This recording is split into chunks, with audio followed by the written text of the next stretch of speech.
I think we all dreamt about going to space when we were kids. But when the space shuttle program ended in 2011, I discovered a void in my life. That emptiness led to a newfound obsession with space.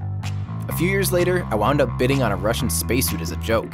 When the box arrived at my doorstep, my friends asked, "What are you gonna do with a spacesuit?" The answer? What can't I do with a spacesuit? That's how Everyday Astronaut was born. Since then, the suit hasn't left my side. It's even gone around the world with me. From remote villages in Myanmar, rockets, and spaceships.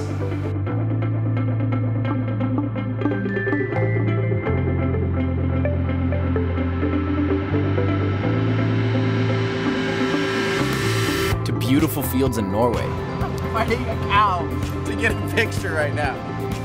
Here I am on vacation in the beautiful Norway with my beautiful boyfriend.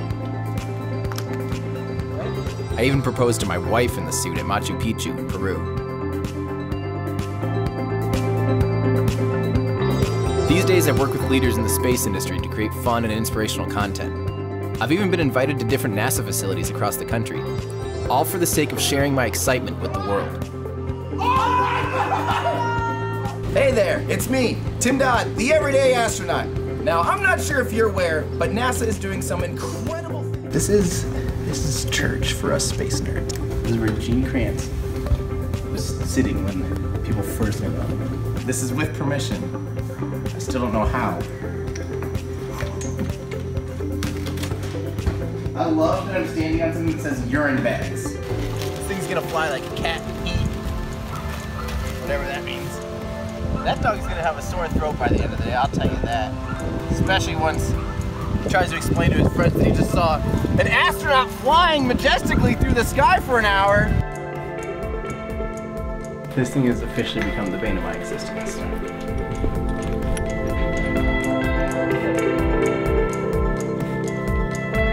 Everyday Astronaut's mission is to bring space down to Earth for everyday people, to communicate science through humor and imagination, but most importantly, to spark your curiosity, to want to find your place in the cosmos. Join my adventures as I seek to find out why exploring space is important, inspiring, and quite frankly, really, really neat. Show your support by visiting patreon.com/everydayastronaut. Hello, patron supporters. How's it going? It's me, Tim Dodd, the Everyday Astronaut. Oh, I always like these live streams way better because I feel like I don't have to, like, you know, like put on any kind of a special show or anything. We just get to kind of hang out, and I like that a lot better. It takes the pressure off me, you know. I don't even have the light on back there, which is weird. It looks so different. It's still kind of in rubble mode when I just finished shooting that the video we're working on. For those of you, Alex, I don't know, Alex Tutt, I don't know if you are in our Discord channel, but Mackenzie and Penn, or Ben Pike, I know you guys have probably seen the latest cut of about half the video that I'm working on right now, the biggest booms of spaceflight history. I realized, as I said it a million times, it honestly, I'm a little nervous. People are gonna hear biggest boobs, and that's just not good. Ben, what's up? How's it going, Ben? Oh, you're sloppy. I didn't realize that. Ha ha ha ha. Yes, Alex, then you are very familiar with the Discord channel. Howdy, howdy, howdy. Yeah, so that being said, I hope I made the right decision in calling it Biggest Booms. We'll see. Maybe we'll make something out of that. Yeah, howdy, sloppy. Super familiar, absolutely. So yeah, we are going to be watching the final episode with Ben Steinman, who is in YouTube chat, and Ben is also in our Discord channel. Ben is in this episode. He built for us the most ridiculous drone ever, I think. I can't wait. If this gets renewed or like redone or anything, I hope we get to go bigger and more ridiculous and more extreme with it. Yeah. So hopefully, Ben, hopefully you're down for round 2 someday to make it even more ridiculous. We learned some stuff. Maybe we should next time, I still think it'd be cool to get one that's going really quick and try to let go of a rocket and shoot it off. Like a, maybe a fixed wing, some kind of airplane, let it go and like just show that difference and kind of illustrate it better that way if we had more time.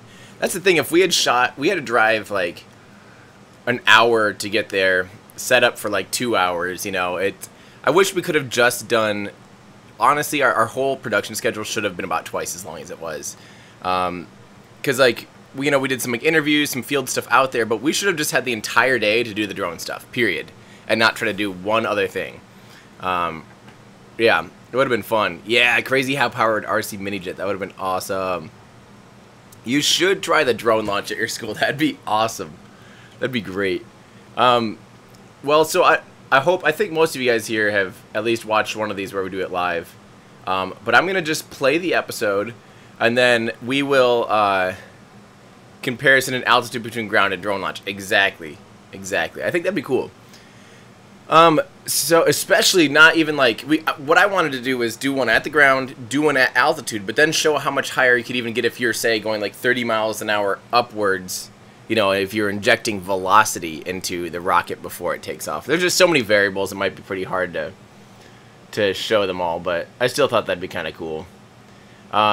Yeah, so I think most of you guys have all done this with me once where I stream. So what I'll do is I'm just gonna put the episode up. We'll watch it. I will kind of pause it when there's like funny behind the scenes things or things like that. If you guys have any questions, let me know while we're watching, and I'll pause and explain it if it needs to be paused and explained. But otherwise, yeah, let's get right to it. Let's enjoy episode 5 of Spacing Out. For now, this is the final episode. My producer is working on either getting more with Facebook, which sounds unlikely. They're really gun shy right now, with their whole, their whole debacle. I don't think they're too keen right now on making other content. But between either them or he also has a Talk with Science channel in like 2 weeks. So we'll see. Maybe it gets rehashed and rebought. I think that'd be great. But for now, this is the final episode. So I'm going to go ahead and pop that up. All right. You guys ready? Episode 5. I don't even know what the name of this episode is. Drone versus rocket or something. Rocket drone or something. I would love it to be Netflix. I would love nothing more than Netflix. I feel like Netflix is the new like staple. If you say you got something on Netflix, then people crap their pants. But yeah, Science Channel still has like that legacy, and same with like Discovery and stuff. It's definitely a good legacy. People respect that. But people don't care when you say you have a show on Facebook. They're like, yeah, so does my niece. Like, no, it's like an actual show. It's like a show. They're like, yeah, my niece does a show on her cat, like, yeah, it's true. So we'll see. All right, let's do this. Rocket meets drone. There we go. Thanks, Ben. Here we go. Episode 5, Rocket meets drone, Spacing Out. Rockets are nothing new. As a matter of fact, they've been around a long time, since ancient Greece, when some Greek guy used a steam-powered wooden pigeon to impress his neighbors. After that, we put people on the moon, put some shiny stuff into orbit, then launched a car into space for fun. That got me thinking, what's next? Throughout history, the basic approach to rocket science has been to build bigger and bigger rockets. Well, today, we're going in a different direction. We're taking to the skies. Let's do this!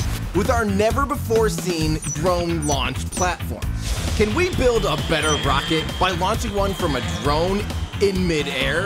Go! Yes! Oh no! I mean, how hard could it be? Ever since I was little, I've been obsessed with space. I'm Tim Dodd, but most people know me as the Everyday Astronaut. A couple years ago, I bought a spacesuit just for fun. I had no idea where that would take me. Now, I'm on a mission to get everyone to nerd out on space.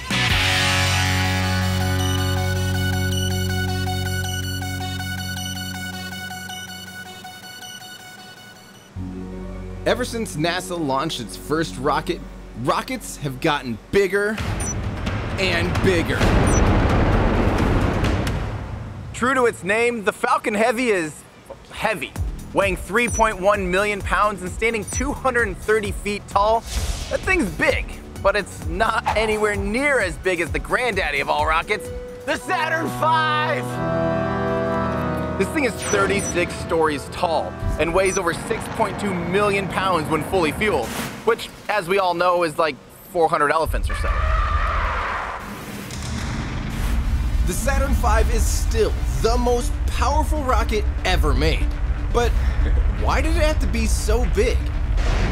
To help us understand why rockets have grown bigger throughout the years, I meet up with Kurt Mason at Kennedy Space Center's Rocket Garden. Kurt knows a lot about NASA's rockets. It's pretty easy to see here with all these rockets how much they've changed. We've changed a lot over the last half century, for sure. We really have. Got a lot bigger. You know, if we're going as far as the moon with the Saturn V, you have to bring enough fuel, but you have to lift that much fuel to the moon first. Yes. And then you have to bring enough fuel to lift that fuel. And then you have to have fuel to lift the fuel. Okay, I realize it may sound like Kurt and I are stuck on some strange audio loop here. And you have to bring enough fuel to lift that fuel. And then you have to have fuel to lift the fuel, and then... But we're really just talking about one of the key concepts in rocket science. So why exactly do rockets need to be so big? Well, say we have a bowling ball and we want to put it into space. You're gonna need a rocket about, I don't know, yay big, sure. But the problem is, 95% of the rocket's weight will be in fuel. Okay, so now, say we want to put 2 bowling balls in space. Cool, neat rocket, me. Well, here's that same rocket. Okay, this isn't gonna get there, so we need extra fuel for the bowling ball, right? Well, now we need extra fuel to push that extra fuel that we just added to push the bolt. Okay, so now we need more fuel to push the fuel that pushed the fuel, and then we need to have more fuel, and now it's too heavy, we need more engines, and the whole thing just gets so much bigger. Welcome to the tyranny of the rocket equation. The tyranny of the rocket equation is why rockets need to get bigger the more cargo we take to outer space, and the further we go into the cosmos. You know, NASA's working on a rocket called SLS, or the Space Launch System, and this is the first rocket that could possibly put people on Mars. And we have ignition of NASA's Space Launch System solid rocket motor powering us on our journey to Mars. That's right. NASA is working on a Mars rocket. And if you think getting to the moon takes a lot of rocket, imagine what it takes to get to the red planet. SLS is expected to top out at 365 feet tall and provide a mind-blowing 8.9 million pounds of thrust. Whoa. We're gonna break a lot of records when we launch that thing for the first time, because it was a 10-day round trip to get to the moon, and that's a lot of thrust and a lot of fuel you need for a long trip. Yep. Mars is a 3-year round trip. We have to bring so much more stuff to space.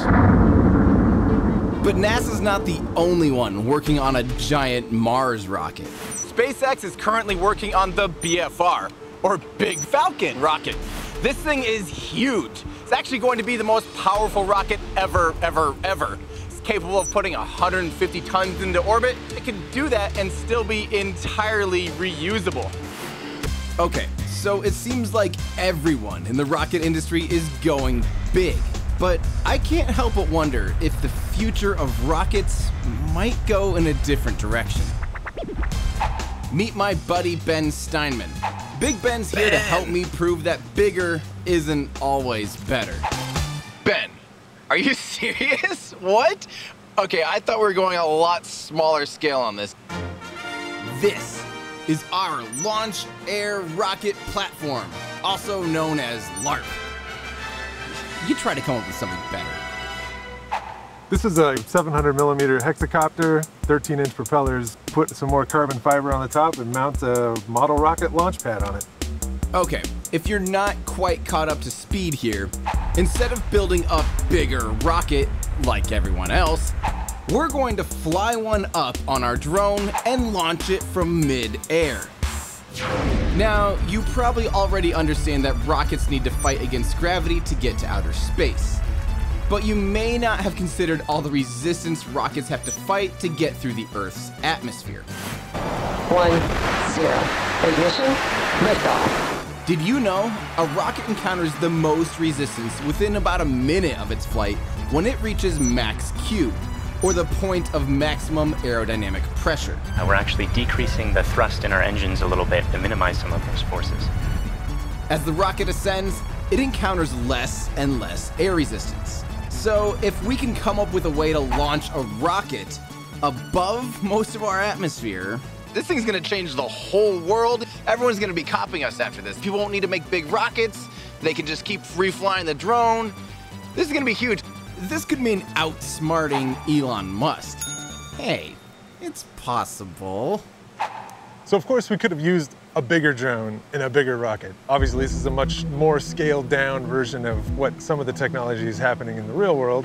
So I admit, Ben and I aren't the first guys to come up with this idea. There are companies with real rocket scientists already launching rockets midair.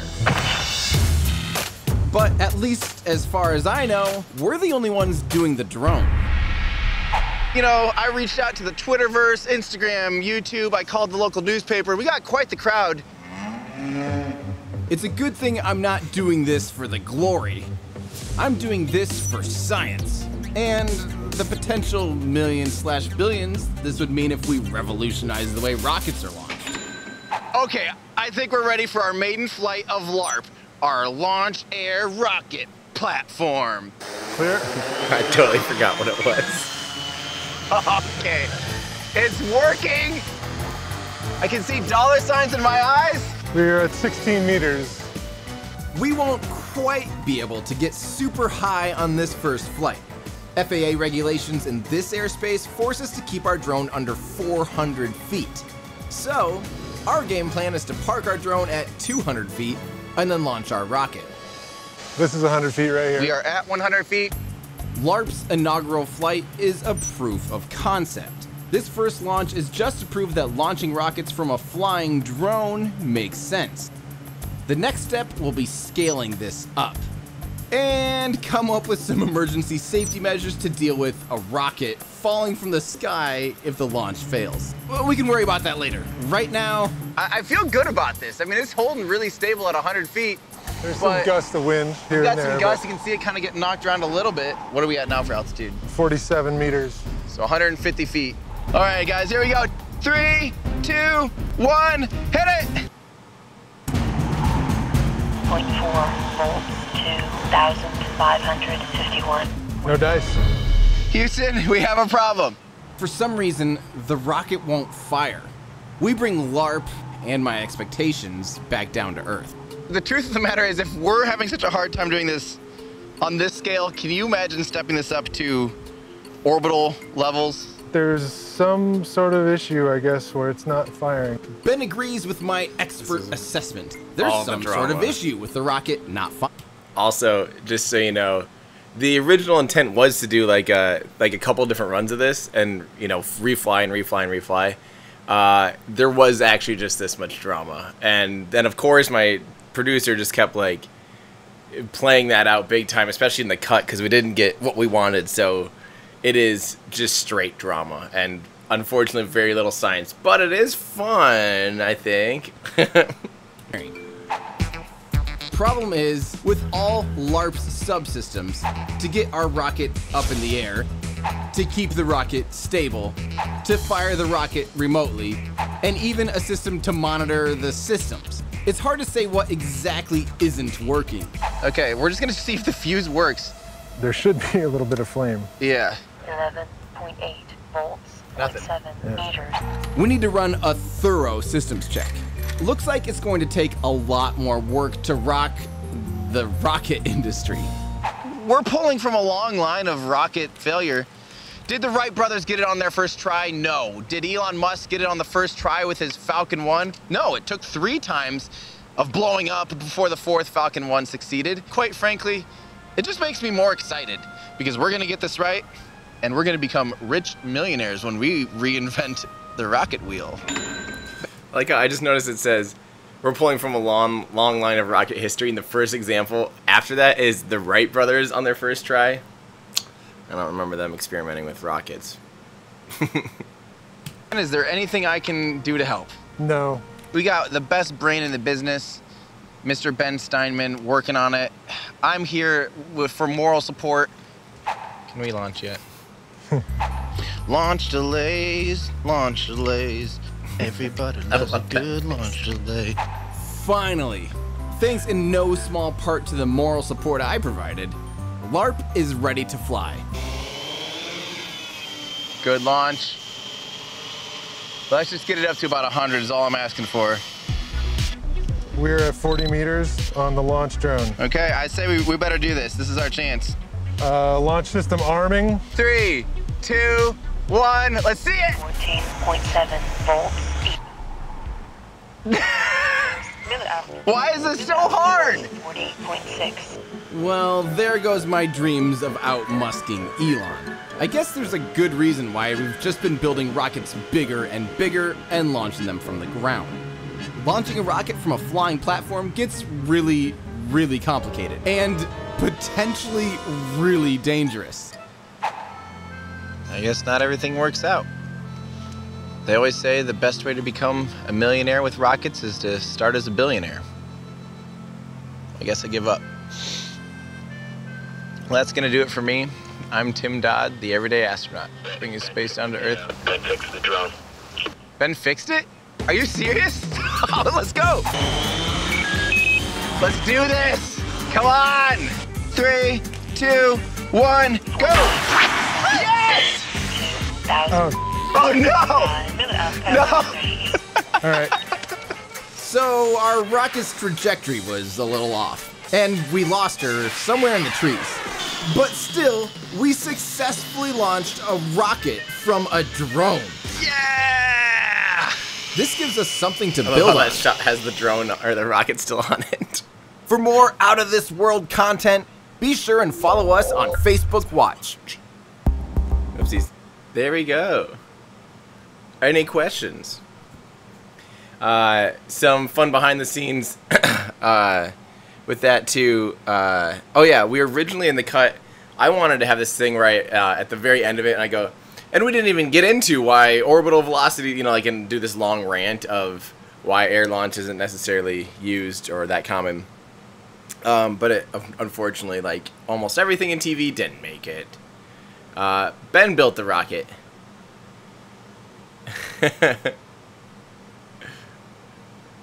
That's funny. Yep, that's an old saying. I think I first read that. I don't remember where I heard. If you want to become a millionaire with rockets, you have to start off a billionaire. I don't remember where I first heard that. Yeah, you're right, Ben. It was actually quite windy, and B, the fact that the flight rod of the drone was just going like this with a rocket on top of it. It was shaking the drone quite a bit. I'm pretty impressed with Ben's piloting skills on that, because it was pretty scary looking, and I wouldn't have I would not have been flying that thing, no way. But Ben he persevered and piloted through. It was really impressive. We were under a lot. It's when you have a whole production crew and they're like, all right guys, come on, we have 20 more minutes to wrap this up. Like, the pressure is on, and Ben did great. I think it was an Elon or a Shotwell joke. Yeah, agreed. I think, yeah, it might be in that Ashley Vance Elon Musk book, actually. That very well may be. Yeah, what else do you guys have questions on? Has everyone seen the newest cut of biggest booms in spaceflight history? Let me know. If I'm about halfway done, and I'm really excited to get back to that and try to finish her up. It's actually not as long as I thought it was gonna be, which is good, because I was actually nervous it was gonna be close to an hour. I realized I wrote 12 pages of script, and I thought about 10 pages of script was a half-hour video, 33 minutes, because that's how long that SSTO video was. But I forgot that about 8 minutes of that video was unscripted in Kerbal. So really, like 10 pages is like 22 or 3 minutes. So 12, 13 pages should only be 30 minutes tops. Yeah. So I'm excited to finish that one up. I think it's gonna be fun, and it's not gonna be as big of a departure from the rest of the channel as I thought it was. I was I'm kind of purposely right now, if you haven't noticed on the channel, trying to just kind of throw some stuff out there and see what sticks. And it seems to me, unfortunately, when I look back at analytics of everything, unfortunately, the best things are all just explaining things that SpaceX does. That's apparently what people want me to do. It kind of sucks because I don't want to be the guy that's just SpaceX video, SpaceX video, SpaceX video, but that's what does the best. And so I definitely will have to probably do, maybe I'll just go on like an every other streak or something. Yeah. Yeah, oh yeah, by the way, yeah, the rocket flew off, went in some trees. Oh, this is a funny story. Holy cow, I almost forgot the best part of the story. The rocket flew off, went into trees. Ben had the GPS coordinates on his... He was able to pull the telemetry of the rocket because he put a GPS transmitter in there. And also, it had like a barometer and stuff too. And an altimeter. And then he goes... he finds the exact coordinates. We look it up on the map. And it said it was across this creek. And we're like, it can't be that accurate, right?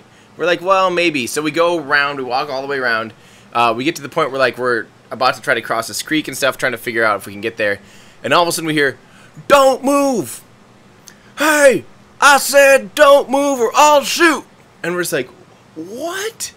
We see a guy walking down the road with a shotgun at his side going, "I said don't move!"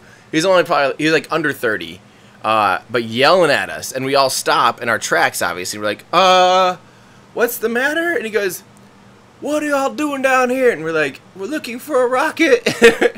And he was like, "I've been having people come down here and F around a whole bunch of times, you know," and like all this stuff.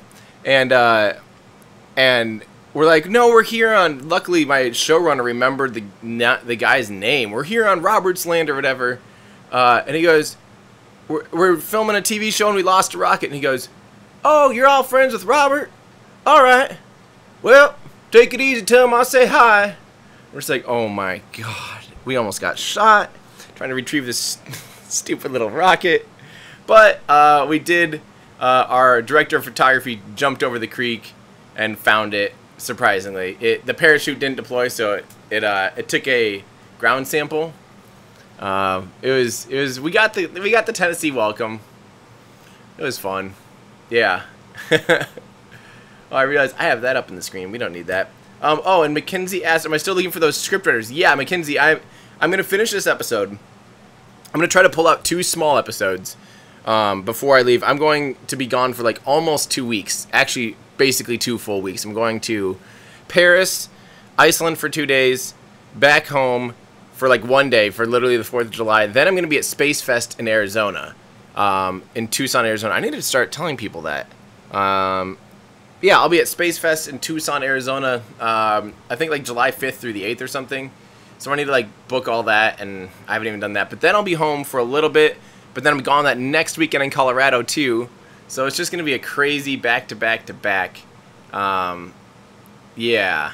So I'm trying to get these quick ones out that don't take nearly as much effort, that I know can kind of sustain me through that like dry spell there. So because I'm nervous at this. I don't know if this biggest booms will do well, but if it does, then I had yeah, Mackenzie, and then I think 2 other people. I don't recall who offhand now, of course, now that I'm thinking of it. Worked on the other ones too. So I have those that I need to look through. But I'm really excited. I think that's going to be great. I think that's going to be really cool. Yeah. That was nuts, Ben, by the way. I'll never forget that. Almost getting shot in Tennessee. Yeah. Anything else that we need to talk about? I'm going to try to get right back to work. I also have to volunteer at an art show today for a little bit.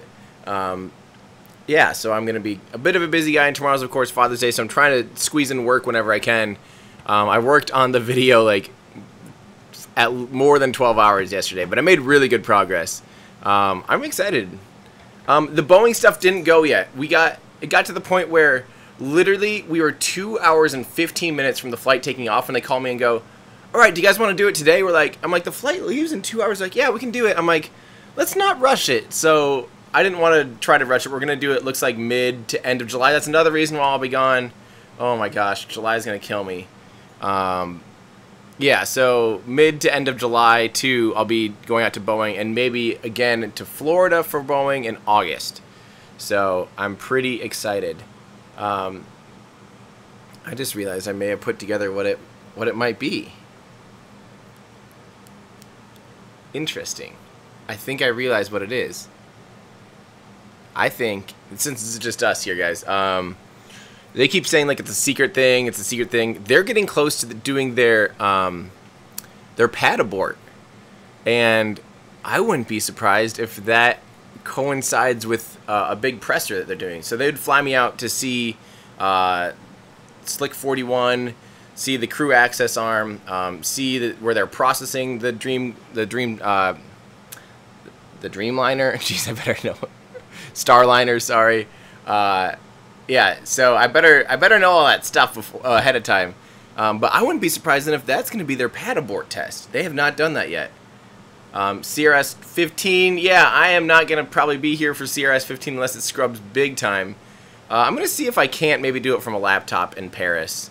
That'd be a funny stream, actually, me just sitting there like with the Eiffel Tower in the background, watching a launch. But the problem is I need to figure out on my laptop how to stream off of, like, pull up a decent looking video. You know what I mean? What would actually work best for me? You know what? I should look and see. Maybe someone can let me know. Is there an HDMI dongle? If I can go get HDMI out of my iPhone directly into my into my laptop via that HDMI thing I have, then I could pull a clean feed for the stream there, and then just use the webcam as my camera and still be able to produce a little show. I need like an external monitor, basically. You used to be a NASCAR fan, and you recall Junior Johnson saying something similar? Hold on. If you want to be a millionaire, start with $1 billion and launch a new airline. There we go. Yeah. And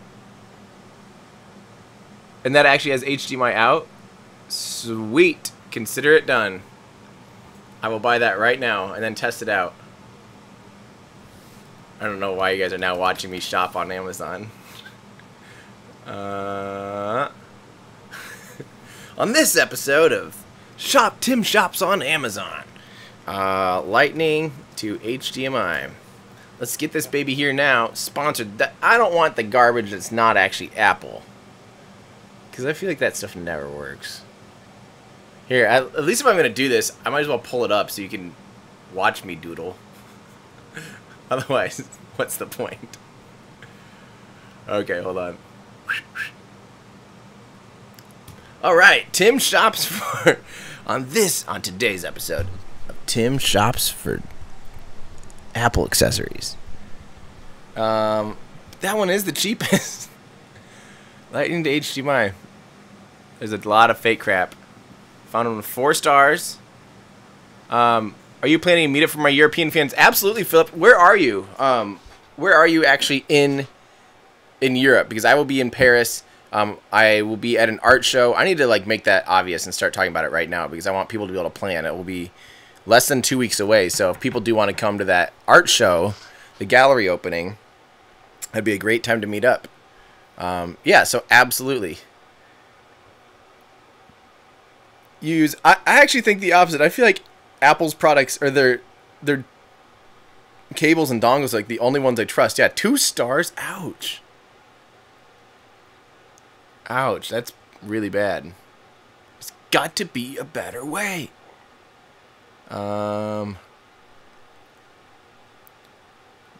That's decent reviews. Yeah, that's the one that you had, Ben. Pike. That one has decent reviews too. Maybe I'll just try this. I don't know. Support iOS 11 and before. No app needed. I don't know. Who knows? It's the same model number. That's funny. Good stuff I find by Apple's Anchor. Interesting. Secure today's spaceflight history. Start streaming spending an hour on Amazon every Wednesday. Riveting. Absolutely riveting. That's true. Actually, I should see if my wife's laptop can handle I think having the phone plugged in via HDMI, because the big thing is I don't want my laptop to render anything. So I need HDMI out. I could even do like an Apple TV. I could literally just pull it up on Apple TV. That would be interesting. Is that better reviews, though? No, that's the one with 2 stars. That's the one that Ben Steinman had posted. That's awful. 2 freaking stars. Use my AJA. Let's make a European tour. They're all the same. That's probably true. I'll just get whatever's cheapest and can get here quick. I mean, no point, right? I'm sure they... Why is it not keeping me signed in these days? Also, what is going on? Keeps thinking my password changed. I'm nervous. I got hacked. I got hacked, guys. Wait, Monday free 2-day shipping. Yeah, I want that. I want that ish on Monday. Give me that ish on Monday. Oh yeah, I'll use my black magic thing. That's because that way at least it doesn't have to, like, the computer doesn't really have to render the stuff on screen or anything. Off puts a little bit of that. Yeah, 4 out of 5 would be good enough. It only needs to work like once. When is that launch actually?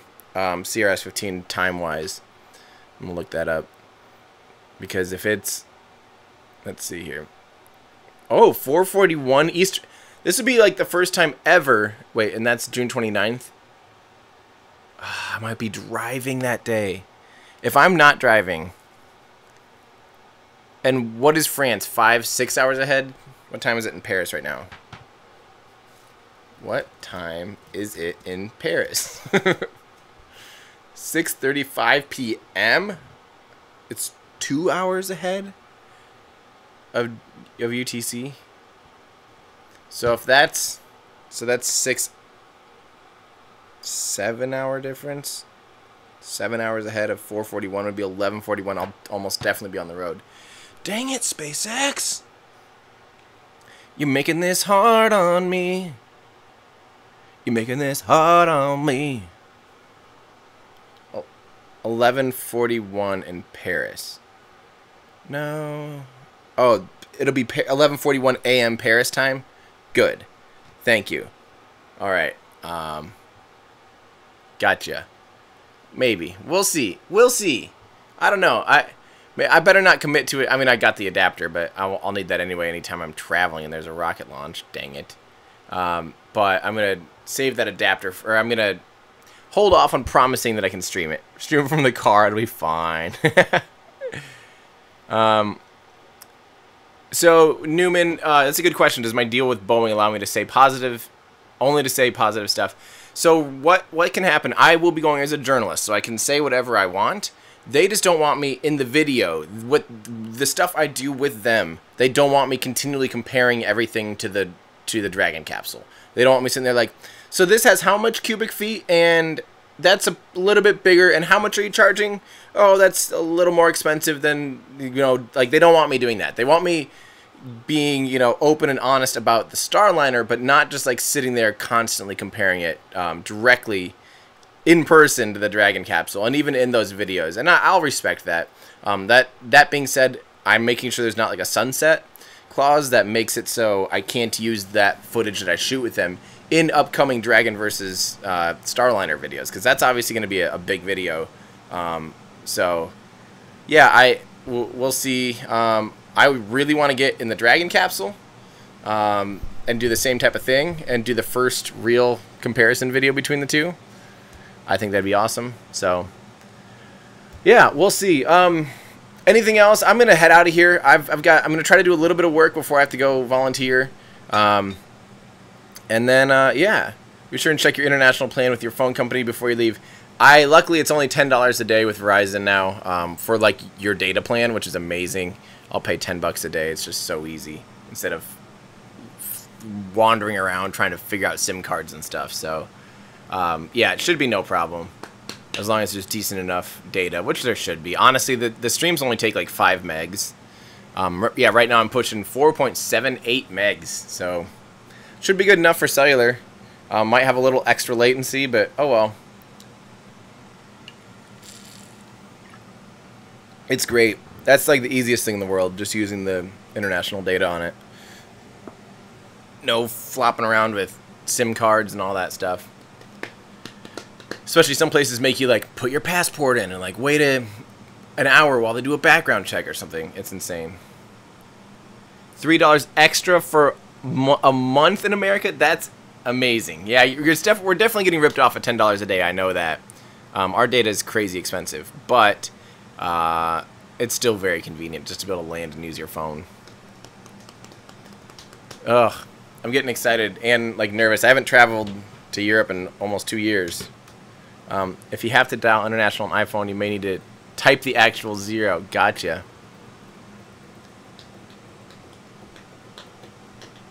That's crazy. Yeah, I wish that, yeah, someday Starlink will make it so I don't have to have any extra data plans or anything, so that'd be sweet. I'm all into that. Gotcha. I forgot about that. By holding down 0. Good call. Good call.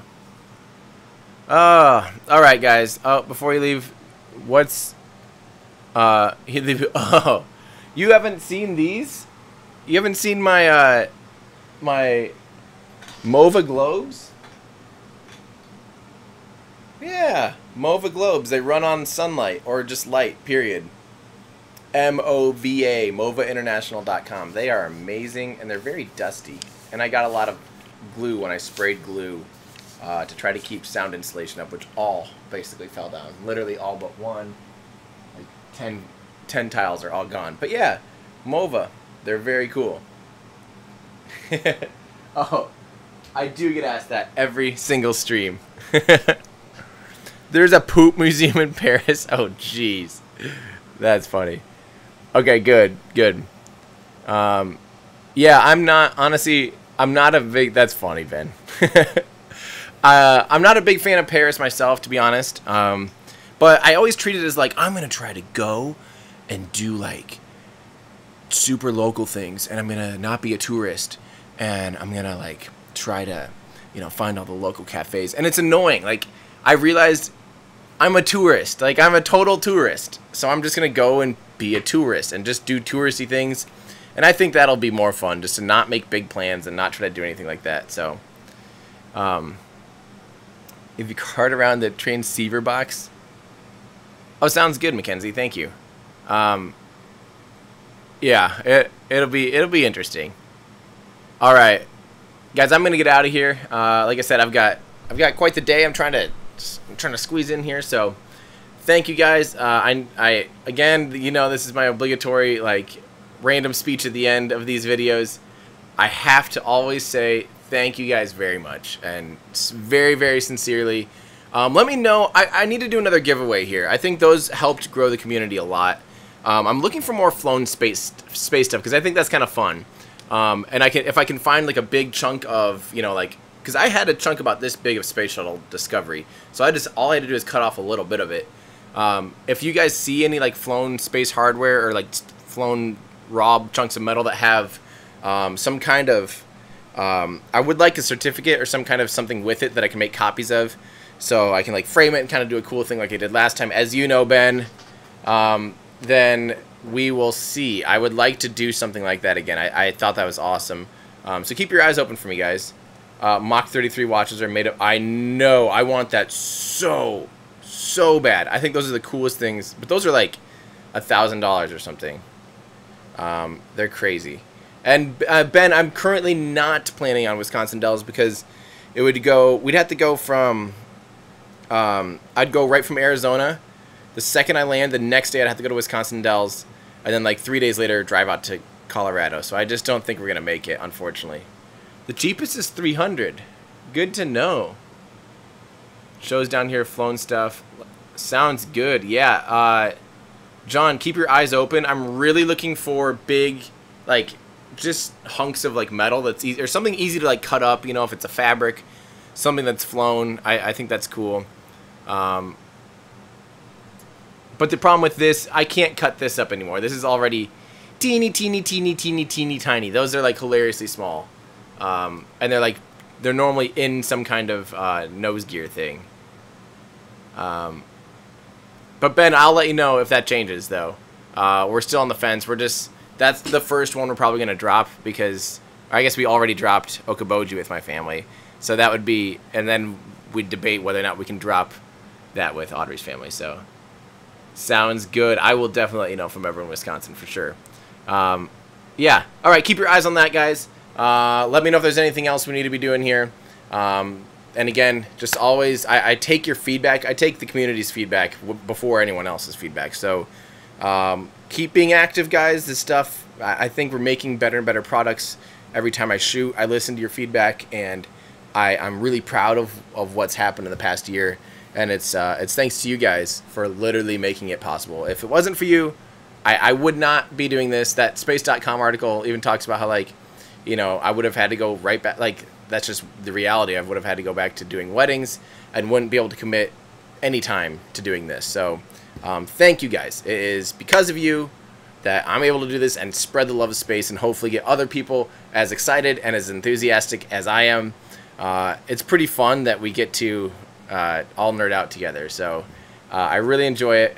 So I'm gonna head out here, guys. Thank you. Have a great weekend. And I'll be around. Stay tuned for more cuts of that video. I'm gonna edit up one more. I'm gonna try to get through it today so I can post it tomorrow. Actually, that's my goal. It's kind of ambitious, but wish me luck. All right, thanks, guys. We'll catch you later. I'm Tim Dodd, bringing space down to Earth for everyday people. I just ruined everyone's speakers. I'm sorry. Bye, guys.